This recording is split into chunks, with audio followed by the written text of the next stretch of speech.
na kami sa airport. Kami sa nagpa-haircut ako. Si daddy lang nag-haircut. Papasok na kami. Dito na kami sa loob. Mag-check-in lang kami. Ano muna kami, breakfast tsaka lunch kami dito sa Jollibee. Dito lang kami sa labas. Nakapag-check-in na kami. So after namin kumain, tatambay na lang kami sa boarding area. 8, please take the meal. Brunch na namin to, breakfast, kakabulol-bulol. Breakfast and lunch na namin to. Pares kami ng haircut. Bakit ako haircut? Ayan. 2, 6, please Mainit take the kasi. meal. 6, please take the meal. Thank you, Nak. 6, please take the meal. Pipila na kami sa may boarding. Papasok na kami sa boarding gate. Tapos doon na lang kami tatambay para wait na lang sa pinaka flight namin. Dito na kami sa loob ng boarding.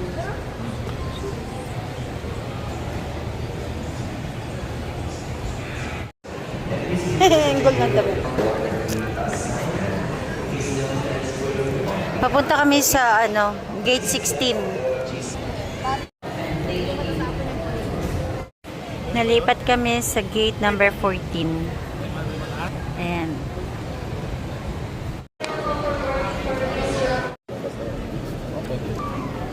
Kasi ano mo, Boracay. Dapat palitan yan, Japan. At least lilipad. Pag ano na kami, boarding na kami. Akin na. Akin na. Ay, aircon na. Sak na kami. Sige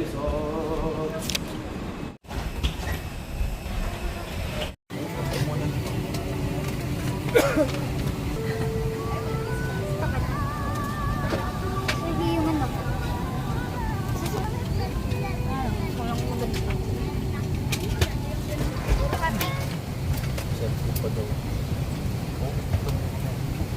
Like this.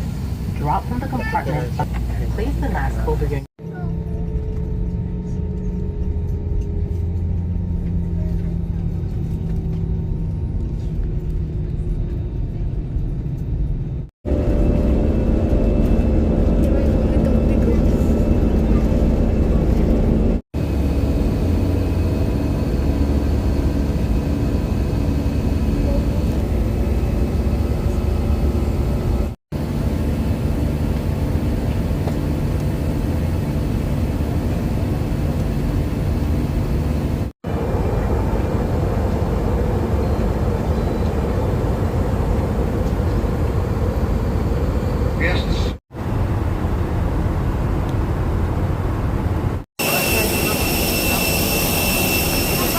Sasakay tayo dun sa bus. Meron pa? May kasya pa? Hindi, pasok ka dito. Siyempre.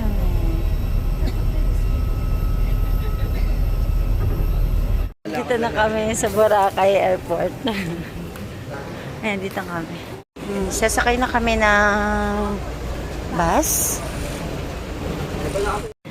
Dahil DIY kami, yun, dito kami magta-tricycle papunta dun sa pinaka-port. Magbabayad lang si Daddy.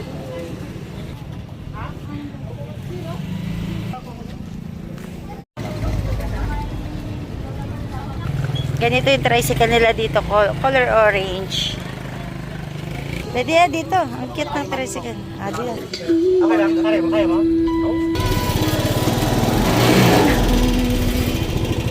Nagpalit kami ni Sigal para daw balanse. 60.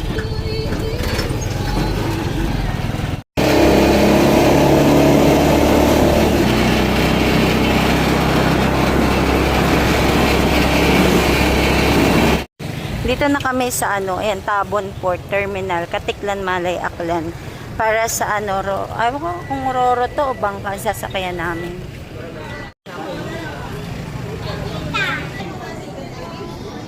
May dinidikit to. Ang kulit dinidikit. Nagbayad kami dito ng 550 isa.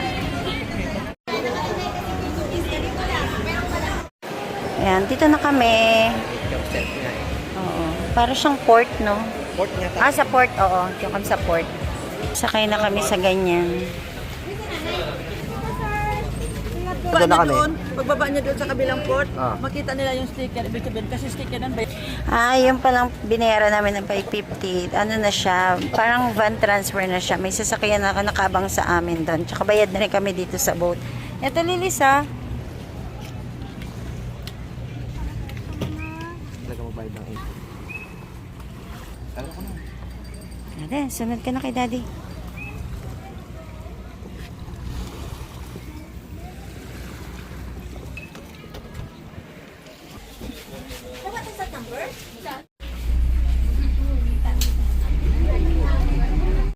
Dito na kami. Ano yan? Yan sila, Daddy.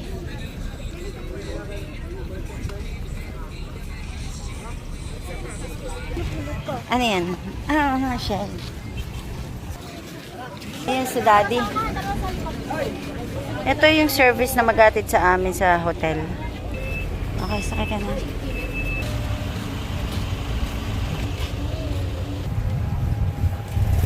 Biyahe na kami papuntang hotel.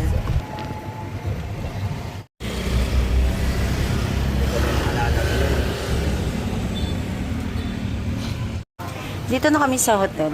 Check na. Napagod si birthday boy. Dito na kami. Ayan. Ayan. Hilata is life. Ayan, bale, hindi ko alam kung napamura kami. Pero, dahil sa mga first timer naman kami, I think okay na yun.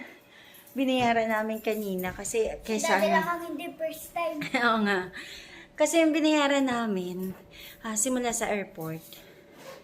Ano ba tawag nila doon? Kasama na yung environmental fee. Yung tricycle, boat, tricycle ulit hanggang makarating kami dito sa Roro. Nakalagay doon, from airport, ito ha. From airport, ayun, buti, lumiwanag. From airport, nagbayad kami ng 75 pesos doon sa tricycle, papunta ng port. Sa port, nakita ko doon na paskil. 300.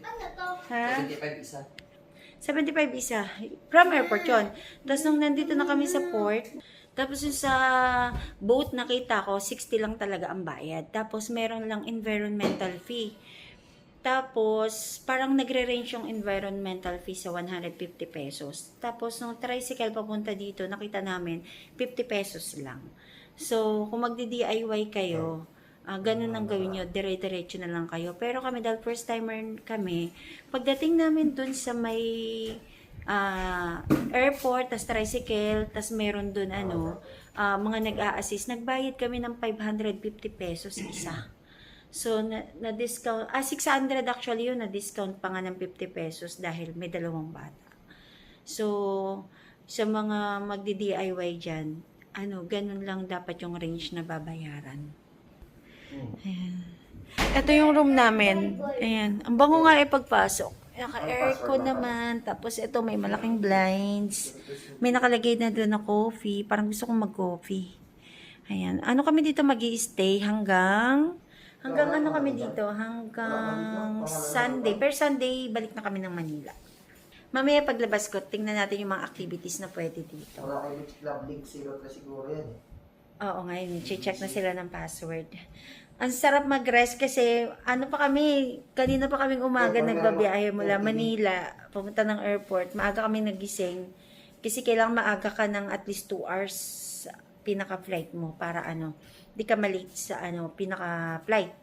Kasi katulad namin, ang bilis ng AirAsia. Maaga kami ng more or less parang 20 minutes. Tapos nandito na agad kami. So, ganun kabilis. Lakad-lakad kami, maghahanap kami na makakainan. Hoy, dito. Ito na yung pinaka-beach. Dito may 7-Eleven. Buraya kayo niyong kusan. Yan, ikot-ikot lang kami dito kung saan pwede. Ay, dito din oh. Classic Budbud fried chicken. Meron dito cafe, cafe restaurant. Smooth?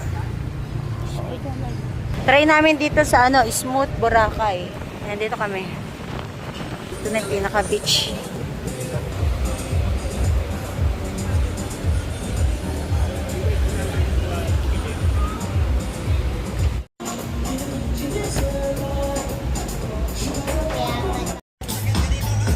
yan, Liz. Yan ang totoong carbonara, Liz. Gawa yan sa...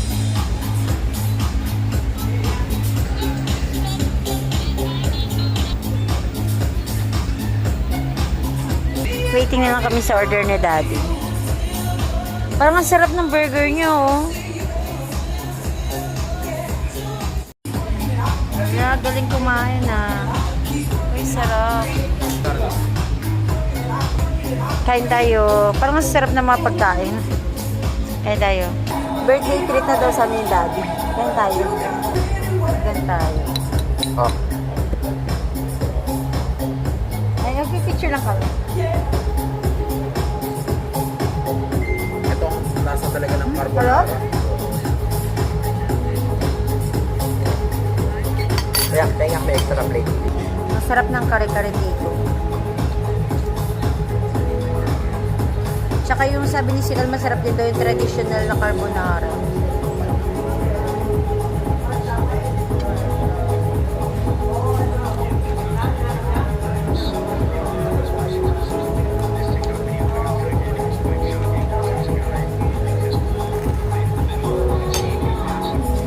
Yung pork nila, oh.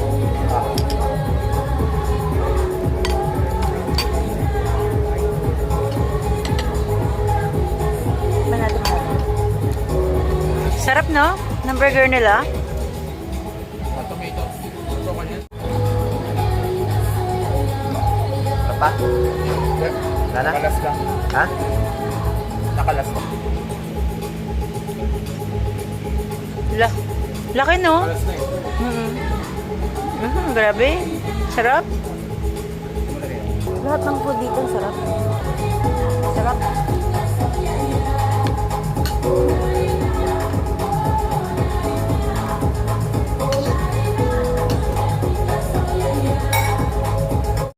Gusto niya grabe kasi yung buhangin para ng powder.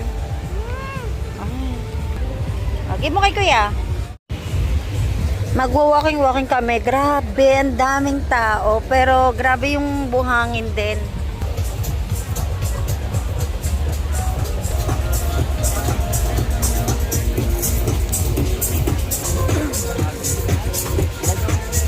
Mag-try tayo ng buhangin, no?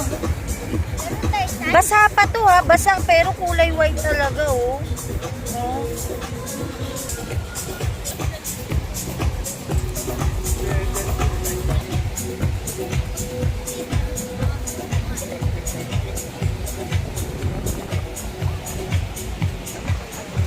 Ay! Gusto ko ipa-braid si Elise. Sana meron. Nagpapa-braid. Uy, di parang ang sarap ng ano dun, oh. Yan, oh, yung parang mga ganyan. Ano yan?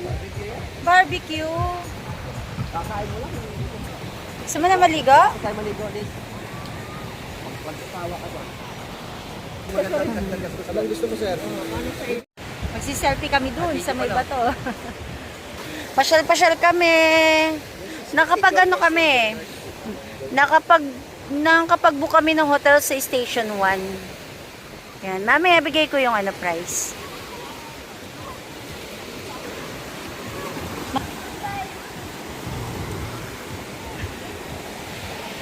Oh, walking lang kami. Wala, parang gatas na yung itsura, oh.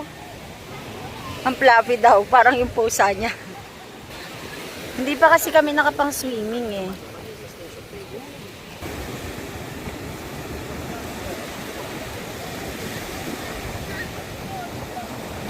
Excited na yung bata mag-swimming. Ibang-iba talaga dito. Ibang-iba talaga dito sa Boracay kasi sobrang pino ng ano, buhangin. Dito kami 7-Eleven, bibili kami ng snacks. Grabe kung makakuha. Kaya may Calbee, oh. Pabalik na kami ng hotel, ng room namin. Mamaya maliligo kami ni Elise dito. Ayan, dito sa pool.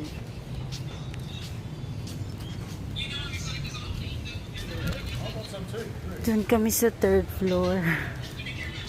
Ganda. Ito na yung hallway. Sa hallway may free water. Hintayin namin si Daddy. Dito kami.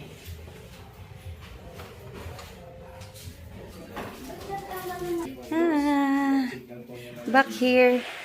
Ito yung mga pinamili namin sa sa 7-Eleven. Kasi pagkababa namin dito sa sa hotel, may 7-Eleven na. So, malapit lang sa amin. So, pang snacks. Kasi, mga hanggang 10 p.m. lang daw yung nila. Yung parang sa canteen nila. Kaya, bumili kami ng mga snacks. Ayan. Nagyaya na mag-swimming si Elise. Ayan. Naayos ko lang. May doon, may donut sa 7-Eleven na na buy one take one. Bumili kami. Coco Crunch pang breakfast ni La Elise bukas. Yan. Hapon na.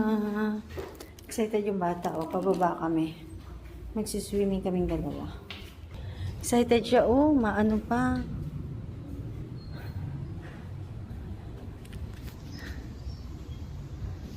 Dandan.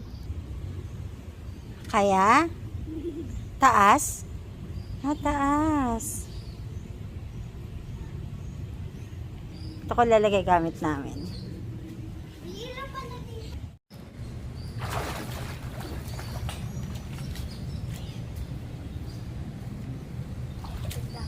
Kaya mo?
Di ba? Kasi paliwanag mo.